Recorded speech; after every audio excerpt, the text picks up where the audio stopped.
Hi friends, வணக்கம். Welcome to my channel. நம்ம சேனலில் இன்றைக்கி என்ன செய்ய போகிறோம்னு பார்த்தீங்கன்னா, மூணாவள்ளி ஸ்பெஷலாக நம்ம வீட்டில் நாட்டுக்கோழி அறுத்தாங்க. அதை வச்சு சரி சூப்பராக நம்ம வீட்லேயே நாட்டுக்கோழி பிரியாணி செஞ்சிடலான்ட்டு ஒரு ஐடியா. நான் வந்துட்டு 1 கிலோ நாட்டுக்கோழி எடுத்திருக்கேன். க்ளீன் பண்ணி எடுத்துகிட்டு அதுக்கப்புறம் அதுக்கு ஈக்குவலாக 1 கிலோ ரைஸ் எடுத்திருக்கேன். சூப்பராக உதிரியாக அரிசி ஒன்றோட ஒன்று ஒட்டாமல் டேஸ்டியாக எப்படி நாட்டுக்கோழி பிரியாணி செய்கிறதுன்னு வாங்க பார்க்கலாம். அதுக்கு முன்னாடி என்னோடய சேனலை நீங்கள் இப்போ தான் ஃபஸ்ட் டைம் பார்க்குறீங்க, என்னோடய சேனலை ப்ளீஸ் சப்ஸ்கிரைப் பண்ணுங்கள். அதுக்கு வந்துட்டு நான் அடுப்பை பற்ற வச்சுருக்கேன். இப்போது வந்துட்டு பிரியாணி செய்கிறதுக்காக ஒரு பெரிய பாத்திரமாக எடுத்திருக்கேன். பாத்திரம் சூடானதும் இதில் வந்துட்டு ஒரு 250 ml எண்ணெய் சேர்த்துக்கிறேன். எண்ணெய் வந்துட்டு பிரியாணி கொஞ்சம் ஜாஸ்தியாக இருந்தால் தான் நல்லா இருக்க மாதிரி இருக்கும், அதனால் கொஞ்சம் எக்ஸ்ட்ரா கூட சேர்த்துக்கலாம். அதுக்கப்புறம் பிரியாணி மசாலாலாம் சேர்த்துக்கிறேன். பட்டை, கிராம்பு, ஏலக்காய், அப்புறம் பிரியாணி இலை சேர்த்துருக்கேன். சேர்த்துட்டு இது வெடிக்கிற வரைக்கும் வெயிட் பண்ணலாம். பெரிய சைஸ் ஆனியனாக 4 ஆனியனை வந்துட்டு நீளமாக கட் பண்ணி எடுத்து வச்சுருக்கேன். அதையும் உள்ளே சேர்த்துக்கிறேன். ஆனியன் வந்துட்டு நல்லா கலர் சேஞ்ச் ஆகிட்டு ஒரு லைட் ப்ரௌன் கலர் மாதிரி வரும். அந்த ஸ்டேஜ் வரைக்கும் ஆனியனை நல்லா வதக்கி விட்டுட்டே இருக்கணும்.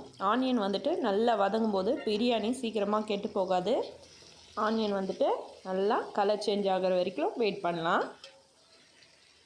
ஃப்ளேவருக்காக இதில் வந்துட்டு நான் ஒரு பச்சை மிளகாவை இந்த மாதிரி 2ஆக கீறி சேர்த்துருக்கேன். சேர்த்துட்டு நல்லா ஆனியன் கலர் சேஞ்ச் ஆகிற வரைக்கும் நல்லா வதக்கி விட்டுக்கலாம். இப்போ வந்துட்டு கொஞ்சமாக உப்பு சேர்த்துக்கிறேன். ஆனியன் சீக்கிரமாக கலர் மாறுறதுக்காக சேர்த்துட்டு நல்லா இந்த மாதிரி மிக்ஸ் பண்ணி விட்டுட்டே இருங்க, இல்லைன்னா அடி பிடிச்சிரும். இப்போ பாருங்கள், லைட் ப்ரௌன் கலர் வந்துடுச்சு. இந்த ஸ்டேஜில் வந்துட்டு தனி மிளகாத்தூள் 2 ஸ்பூன் சேர்த்துக்கிறேன். 2 ஸ்பூன் மிளகாத்தூள் கரெக்டாக இருக்கும். சேர்த்துட்டு இந்த மாதிரி நல்லா மிக்ஸ் பண்ணி விடுங்க. இந்த ஸ்டேஜில் நம்ம சேர்க்கும்போது பிரியாணிக்கு வந்துட்டு தனியாக எந்த ஃபுட் கலரும் சேர்க்க தேவையில்லை. அப்புறம் வந்துட்டு இஞ்சி பூண்டு பேஸ்ட்டு அரைச்சி எடுத்து வச்சுருக்கேன், அதையும் உள்ளே சேர்த்துக்கிறேன்.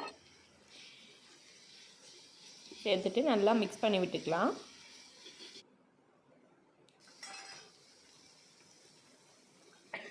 அடுப்பில் செய்யும்போது பார்த்து செய்யணும். தீ அதிகமாக ஆயிடுச்சுன்னா அடி பிடிக்க ஆரம்பிச்சிடும். அதுக்கப்புறம் வந்துட்டு கட் பண்ணி எடுத்து வச்சுருக்கேன் புதினாவும் கொத்தமல்லியும் சேர்த்துக்கிறேன். சேர்த்துட்டு இந்த மாதிரி நல்லா மிக்ஸ் பண்ணி விட்டுக்கோங்க. இது வந்துட்டு நல்லா வதங்கி வர வரைக்கும் மிக்ஸ் பண்ணி விட்டுக்கலாம்.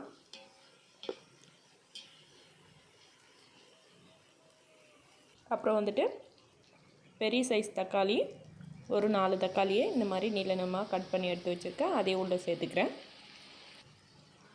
சேர்த்துட்டு நல்லா தக்காளி குழஞ்சி வர வரைக்கும் இந்த மாதிரி நல்லா வதக்கி விட்டுக்கலாம்.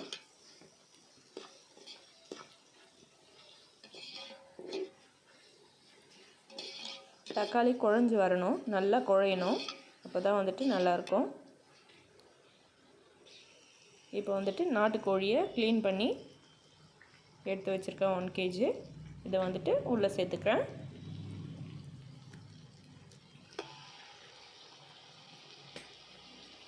நாட்டுக்கோழி வந்துட்டு கொஞ்சம் ஹார்டாக இருக்க மாதிரி இருக்கும். அதனால் வந்துட்டு பிராய்லர் கோழி பிரியாணி செய்கிறத விட நாட்டுக்கோழி கொஞ்சம் எக்ஸ்ட்ரா வேக வைக்கிற மாதிரி இருக்கும். இதை வந்துட்டு இந்த கிரேவியோட நல்லா மிக்ஸ் பண்ணி விட்டுக்குங்க. மசாலாலாம் வந்துட்டு இந்த சிக்கனோட நல்லா இறங்கி குக் ஆகணும். ப்ளீஸ் என்னோடய சேனலை சப்ஸ்கிரைப் பண்ணுங்கள், மறக்காமல் பெல் பட்டனை கிளிக் பண்ணுங்கள், லைக் பண்ணுங்கள், ஷேர் பண்ணுங்கள்.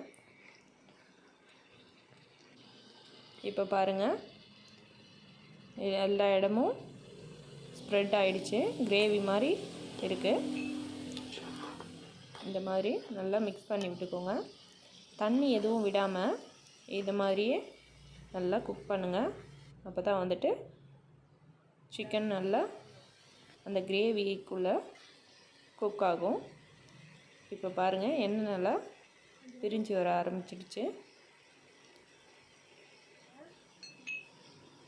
இதை நல்லா கிளறி விட்டுட்டே இருக்கணும், இல்லைன்னா அடி பிடிச்சிரும். இது வந்துட்டு மட்டனுக்கு எப்படி வேக வைக்கிறோமோ அந்த மாதிரி கொஞ்சம் எக்ஸ்ட்ரா வேக வைக்கணும். அப்போ தான் வந்துட்டு இந்த சிக்கன் கொஞ்சம் சாஃப்ட் ஆகும். இந்த மாதிரி நல்லா கிளறி விட்டுட்டே இருங்க.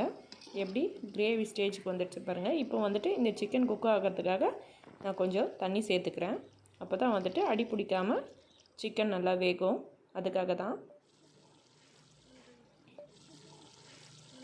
இதை வந்துட்டு இப்போது ஒரு தட்டு போட்டு மூடி வச்சுக்கிறேன். இப்போ பாருங்கள், நல்லா சிக்கன் ஒரு 50% வந்து குக் ஆகிட்டு எண்ணெயெல்லாம் பிரிஞ்சு வந்துடுச்சு.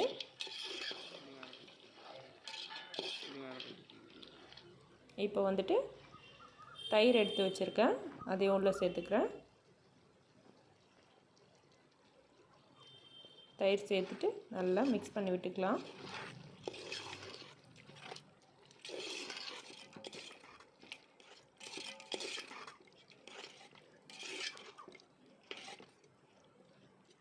இப்போ பாருங்கள், எண்ணெய் பிரிஞ்சு வந்துச்சு. இந்த ஸ்டேஜில் வந்துட்டு நான் இன்றைக்கி 1 kg ரைஸ் எடுத்திருக்கேன். நான் மெஷர்மெண்ட் பண்ணதில் 1 கப் ரைஸ், பெரிய கப் சைஸு 1 கப் ரைஸ்க்கு 2 கப் தண்ணி சேர்த்துருக்கேன். 1க்கு 2 அந்த விதத்தில் தண்ணி சேர்க்கும்போது கரெக்டாக இருக்கும். அதுக்கப்புறம் வந்துட்டு கொஞ்சமாக உப்பு சேர்த்துக்கிறேன். உப்பு வந்துட்டு சேர்த்துட்டு நல்லா இந்த மாதிரி மிக்ஸ் பண்ணி விட்டுக்கலாம். நம்ம ஃபஸ்ட்டே கொஞ்சம் உப்பு சேர்த்துருக்கோம், இப்போ கொஞ்சம் சேர்த்துருக்கேன். இந்த ஸ்டேஜில் டேஸ்ட் பண்ணி பார்த்துட்டு உப்பெல்லாம் கரெக்டாக இருக்குது. இப்போ ஒரு தட்டை போட்டு மூடி வச்சுக்கிறேன். இப்போ பாருங்கள், எல்லாம் ஒன்றா சேர்ந்து நல்லா கொதிக்க ஆரம்பிச்சிருச்சேன். இப்போ வந்துட்டு க்ளீன் பண்ணி எடுத்து வச்சுருக்கேன் அரிசியை உள்ளே சேர்த்துக்கிறேன்.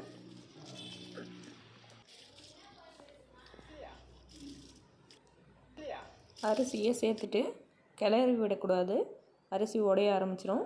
அப்படியே ஒரு பிளேட் போட்டு மூடி வச்சுட்டு ஒரு 2 மினிட்ஸ் கழித்து பார்த்திங்கன்னா இந்த மாதிரி அரிசியும் தண்ணியும் ஈக்குவலாக இருக்கும்போது மேலே கொஞ்சமாக கொத்தமல்லியும் அப்புறம் கொஞ்சமாக புதினாவும் சேர்த்துட்டு வாசனைக்காக கொஞ்சமாக நெய் சேர்த்துருக்கேன். நெய் சேர்க்கலைனாலும் டேஸ்ட்டாக இருக்கும். நான் ஒரு ஃப்ளேவருக்காக சேர்த்துருக்கேன். சேர்த்துட்டு ஒரு மூடி போட்டு மூடி வச்சுக்கலாம். இப்போ வந்துட்டு இதுக்கு மேலே எக்ஸ்ட்ரா இருக்கிற இந்த நெருப்பு கட்டியெல்லாம் தூக்கி போட்டுக்கிறேன்.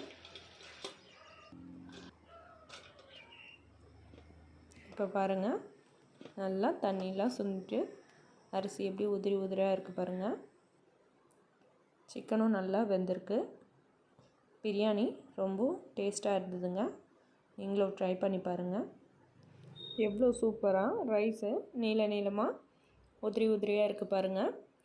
சூப்பராக டேஸ்டியாக பிரியாணி ரெடி ஆயிடுச்சு. நல்லா சிக்கனும் நல்லா குக் ஆகிருக்கு. வாசனையும் ரொம்பவே சூப்பராக இருக்குங்க. நீங்களும் இந்த மாதிரி ட்ரை பண்ணி பாருங்கள். நாங்கள் வந்துட்டு இப்போ சாப்பிட போகிறோம். வாசனையே ரொம்ப சூப்பராக இருக்குங்க. கண்டிப்பாக நீங்களும் உங்கள் வீட்டில் ட்ரை பண்ணி பாருங்கள்.